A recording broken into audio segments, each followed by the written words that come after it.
नाही, माझी अनेक वेळा अरविंद सावंतजी असेल, अनिल देसाई असतील, संजय राऊत साहेब असतील, या सगळ्यांची अनेक वेळा गाठीभेटी पार्लमेंटमध्येही झालेल्या आहेत. सेशन होतं, त्याच्यामुळे अनेक वेळा आम्हाला भेटायची संधी मिळाली. मी राहुल गांधींची पण माझी सविस्तर 2 राहुलजींची डिटेल मीटिंग झालेल्या आहेत या सेशनमध्ये. त्यामुळे अनेक नेत्यांची गाठीभेटी या पूर्ण सेशनमध्ये झाल्या माझ्या, आणि सविस्तर चर्चा महाविकास आघाडी, इंडिया अलायन्स याच्याबद्दल झालेल्या आहेत. त्याच्यामुळे आता एकदा नक्की इलेक्शन कधी आहे याचा थोडं, आणि आमची पक्ष म्हणून पक्षाचं काम आणि आमची पूर्वतयारी. हे बघा, कुठलाही राजकीय पक्ष, कुठलाही, हा त्याच्यात काय आमचं काही कौतुक नाही, पण कुठलाही राजकीय पक्ष हा इलेक्शनसाठी 365 days 24/7 तयारच असतो.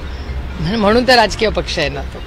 त्याच्यामुळे प्रत्येकजण तयारच असतं आणि आपापल्या पद्धतीने तयारी करत असतो. आणि ते एकत्र लढणार का वेगळा लढणार हा तर एक तर त्यांचा अंतर्गत प्रश्न आहे. पण मला आश्चर्य वाटत नाही, कारण का अमितभाई शाह जेव्हा महाराष्ट्रात आले होते तेव्हाच त्यांनी 29ला आम्ही सगळे वेगळे लढणार किंवा काय त्यांचे काहीतरी काहीतरी त्यांचं एक आहे काहीतरी टॅगलाईन 100% भाजप, हे तेव्हाच ते बोललेले आहेत. त्याचा अर्थच तो होतो ना. त्याच्यामुळे त्याच्यात नवीन काय, आणि प्रत्येक पक्षाला एका सशक्त लोकशाहीमध्ये ज्या संविधानावर आमचा विश्वास आहे त्या संविधानामध्ये प्रत्येकाला मोकळा श्वास घेऊन आपल्याला योग्य वाटेल तसं इलेक्शन लढायचा अधिकार आहे. हे बघ, एका सशक्त लोकशाहीमध्ये एखादा जर दुखावला गेला असेल तर त्याच्यात गैर काय, त्याला अधिकार आहे ना. लोकशाहीमध्ये एखाद्याला वाईट वाटलं तर अर्थातच आम्ही पण त्यांचे सहकारी आहोत, तर आमची ही जबाबदारी राहते की बाबा ओके, तुम्ही दुखावला गेलाय, काय चुकलं बाबा, चर्चा करूया, मार्ग काढूया.